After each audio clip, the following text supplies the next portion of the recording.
আমরা এটাও প্রত্যাশা করব যে নির্বাচন কমিশন এই যে মোবাইল ফোনের মতো হঠাৎ করে একটা সিদ্ধান্ত, এই ধরনের সারপ্রাইজ ডিসিশন যাতে আমাদেরকে না দেন, যাতে করে নির্বাচনের আগে পরিবেশ কোনোভাবেই খারাপের দিকে না যায়।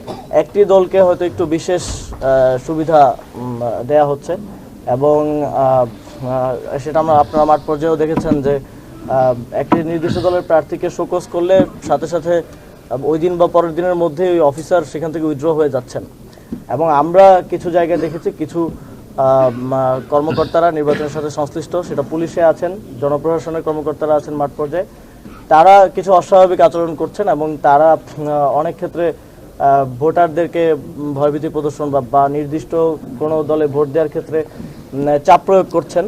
তো এবং বিভিন্ন ব্যবসায়ী গ্রুপকে তারা কল দিচ্ছেন, তারা কল দিয়ে প্রভাব বিস্তার করার চেষ্টা করছেন। আমার একান্ত এই ভুবনের সঙ্গী হয়ে থাকে শুধু স্টেলা।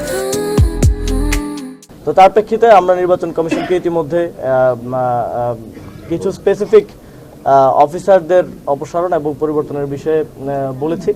এবং আমাদের আরেকটা অভিজ্ঞতা হয়েছে, সেটা হচ্ছে যখন আমাদের প্রার্থীরা বিভিন্ন অফিসারদের বিষয়ে অভিযোগ করেছেন লিখিতভাবে নির্বাচন কমিশনে, সেটার আর কোনো রিপ্লাই আসলে পাওয়া যাচ্ছে না।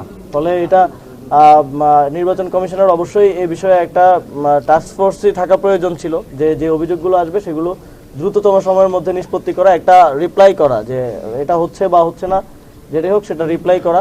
এবং আমরা দেখেছি যে নির্বাচন কমিশনের এক্ষেত্রে যারা পুলিশ প্রশাসন আছে, জনপ্রশাসন আছে, নির্বাচন কমিশনের জানার সুযোগ নেই যে কোন অফিসারের ব্যাকট্র্যাক বা ব্যাকগ্রাউন্ড কি। তো সেক্ষেত্রে জনপ্রশাসন এবং স্বরাষ্ট্র মন্ত্রণালয়ের সাথে সমন্বয়ের ভিত্তিতে এই বিষয়গুলোতে দ্রুত সিদ্ধান্ত আমরা প্রত্যাশা করেছিলাম, যেটা আমরা পাই নাই।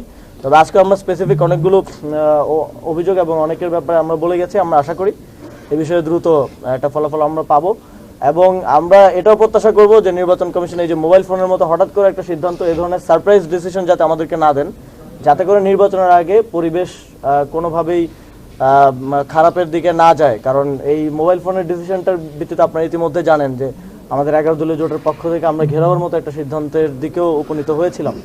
আমরা চাই না এই ধরনের পরিস্থিতি আর তৈরি হোক।